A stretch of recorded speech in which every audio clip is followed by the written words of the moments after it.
Bonjour à tous, nouvelle petite vidéo d'électronique.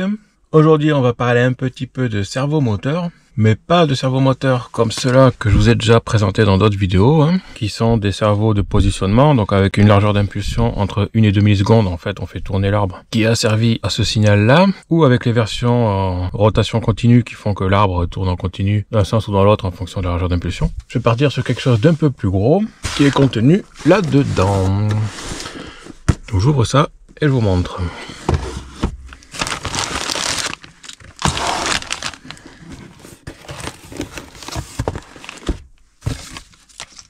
Donc voilà, dans le carton précédent, il y avait tous ces éléments. On va faire le tour ensemble. Là-dedans, on a le contrôleur de servo, un petit 750 watts. Voilà comment ça se présente. Avec son connecteur ici. Là-dedans, de toute façon, vu le poids, c'est le moteur. Donc voilà, un petit moteur 750 watts en 220 volts. Des câbles de liaison pour relier le moteur au driver qui va gérer la puissance.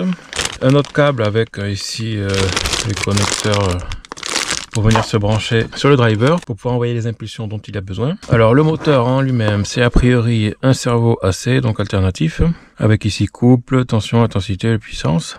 Il s'agit d'un servomoteur parce qu'en fait il a la partie puissance qui est ici, sur ce connecteur là. Donc au vu des fils, on peut imaginer qu'il y a la terre et 3 phases. Noir, rouge, blanc étant les phases et la terre, le jaune vert, classique, c'est standard. Et derrière on a un petit bloc, un autre petit bloc, et ça il s'agit d'un capteur. C'est pour connaître l'angle actuel de l'arbre, puisque c'est censé être asservi, c'est-à-dire qu'on peut le faire tourner d'une manière précise, contrôler sa vitesse de rotation, donc en vitesse ou en position, même en couple. Et donc ces connecteurs vont venir être branchés ici à travers les câbles là. Alors dans la dock, est-ce qu'on a quelque chose d'un... Ah ben ouais, super. On a du chinois et du chinois.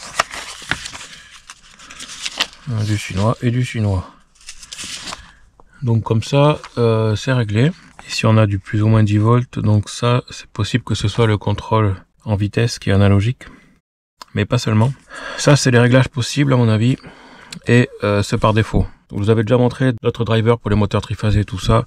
C'est un peu pareil quoi, on a des valeurs par défaut et ensuite on peut les modifier dans les paramètres. Et ici il y a quand même quelque chose d'intéressant, mode bus. Ça, c'est justement ce que je vais vous montrer tout à l'heure. On peut avoir pulse et signe. Généralement, le signe, c'est pour le sens de rotation et pulse, c'est pour lui faire l'angle minimum qui a été réglé. C'est-à-dire qu'en fait, on polarise le signe. Soit on l'active, soit on ne l'active pas. Donc le moteur se prépare à tourner dans un sens ou dans l'autre et on envoie un nombre d'impulsions qui correspond au nombre de pas qu'on veut faire. Pour les contrôleurs moteur pas à pas, ça fonctionne comme ça. Là, c'est pas un moteur pas à pas, mais vu qu'il est asservi, il devrait fonctionner pareil. Et c'est le codeur optique qui est derrière, qui devrait asservir la position, justement. Voilà. Mais je détaillerai ça un peu plus loin. Et sur cette page, quelque chose de très intéressant. On peut voir ici connecteur 3, connecteur 4, un bus CAN et un bus RS 485.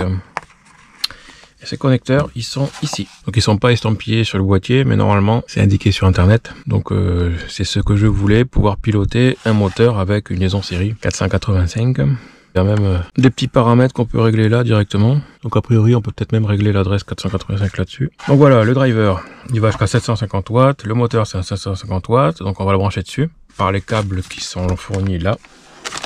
Et ce câble là, c'est pour le pilotage par impulsion. Donc je le testerai probablement pour voir les pas. Voilà, donc si on regarde L1, L2, c'est le secteur. Ils n'ont pas mis phase neutre en fait, puisque ça peut être alimenté comme on veut, dans le sens que l'on veut. UVW, ça normalement c'est la partie moteur. Et le connecteur 2 là, en fait, c'est lui le retour de position. Donc comment ça se câble ça? On a deux cordons. On dirait d'ailleurs c'est les cordons de l'I3E 1394. Plus vraiment utilisé, mais du coup, ils ont mis ça ici. Donc on vient brancher le connecteur optique là. Normalement, au premier coup d'œil, on voit comment brancher ça. Donc ici, on a les fils à brancher ici. Donc le petit connecteur est fourni là. Donc là, on peut voir PD qui sont connectés pour la résistance de freinage.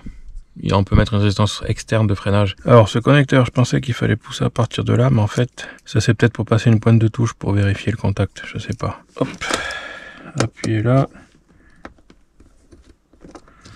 Voilà, c'est tout simple. Donc si on regarde dans le sens, UV, W et le PE qui est la terme.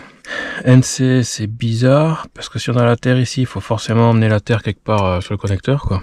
Sachant qu'on va avoir phase et neutre ou neutre et phase, peu importe. Mais NC ça veut dire non connecté, donc il faut que je regarde ça. C'est bizarre. On peut pas mettre la terre du moteur là-dessus, donc sur l'ampli, et ne pas la mettre quelque part. Ou alors il part du principe qu'on relie ça à la terre et que donc on l'amène pas dans les fils qui sont là. Qu'il faut plutôt mettre une cosse et venir visser ici. Alors nous revoici avec le driver connecté au moteur et j'ai rajouté ici les deux fils d'alimentation avec la terre. Donc, je vérifie quand même que la terre sert à quelque chose. Donc un multimètre, un ohmmètre. On vérifie qu'on a bien un contact là. Ouais, 0,6 ohm, 0,5 c'est bon. Maintenant je teste entre le moteur et la terre. C'est pareil, 0,5, 0,6 ohm. Donc on a bien la prise de terre ici qui est reliée à la terre du moteur en passant par le radiateur ici. C'est le dissipateur comme on a vu tout à l'heure avec le ventilateur là pour la partie puissance, et qui passe par le câble de terre qui est ici. Ensuite on a les trois phases là-dessus, voilà, l'alimentation là, le shunt ici pour la partie résistance interne de freinage. Et ben ça devrait être pas mal, on va pouvoir brancher ça et voir ce qu'il se passe. Très important, avant la mise sous tension, les EPI, c'est tout con les lunettes, mais bon, s'il y a un truc qui explose, bah c'est quand même mieux de préserver ses yeux parce que ça difficilement remplaçable. Bon, je vais brancher pour voir qu'est-ce qui se passe. Donc là le moteur il est libre, le variateur il est à 0. Alors là il y a un petit bruit de ventilateur, c'est le ventilateur qui est sur le côté ici qui tourne. Est-ce qu'il est bloqué? Ah ouais, je peux pas le tourner. Ah putain. Ah ouais, donc là il est en mode frein. D'ailleurs on voit c'est le petit cadran là, ça va être la vitesse qui est à 0. Et si j'essaie de le tourner à la main, on voit qu'en fait il change sa position, ça veut dire qu'il détecte bien en fait qu'on essaye. Ah mais c'est impressionnant. Et en fait c'est même pas que ça le bloque, c'est que ça le remet à la position en fait. Et regardez bien l'arbre là, comment il bouge. Hop, quand je le lâche en fait, j'exerce une force horaire et on voit bien qu'il revient en anti-horaire et qu'il revient en horaire. Ah, c'est impressionnant. Et donc c'était normal d'avoir un sentiment d'asservissement puisque bah, c'est le cas. Ensuite pour le faire tourner, bah, il va falloir brancher le connecteur là-dessus. Donc nous revoici après avoir branché le câble ici, dénudé quelques fils. Donc si on regarde l'étiquette fournie avec, c'est incompréhensible. Déjà le langage, ok. Alors, il y a quelques petits trucs qu'on voit, 24 volts, com, d'accord, mais après le reste, c'est groupé, on sait pas trop comment. Voilà. Pour comprendre un peu mieux, il faut prendre le bouquin. Alors ouais, c'est aussi du chinois ou quelque chose comme ça. Par contre, on voit ici, ça c'est classique, pulse signe. C'est classique pour les moteurs pas à pas. Le signe, c'est ce qui permet de sélectionner le sens de rotation. Si on envoie une tension dedans, il tourne dans un sens. Si on n'envoie rien, il tourne dans l'autre sens. Mais il tourne que si on envoie des impulsions. Donc à chaque impulsion qu'on envoie dans cette paire de fils, le moteur va tourner dans le sens qui a été défini dans le signe. Donc on a les broches 5 et 21 qu'il faut utiliser. Donc c'est celle que j'ai repérée là. Donc c'est le câble éclaté que j'ai dénudé. Ne faites pas attention aux couleurs parce que c'est possible qu'avec votre système ce soit pas la même couleur. Donc pour ça il faut les repérer au multimètre. Soit vous démontez la prise pour savoir comment c'est branché, ou vous faites votre propre prise comme vous voulez. Voilà. Donc là ce que j'ai fait, j'ai pris un câble USB pour récupérer 5 volts puisqu'en principe en TTL ça va bien. Et voilà, donc j'ai mis le moins avec le plus moins qui est donc ici le 21. Le noir et jaune là c'est le 21. Et le plus c'est le broche 5, c'est celui-là. Et quand on envoie du 5 volts, on peut voir que l'arbre moteur tourne très légèrement à chaque impulsion.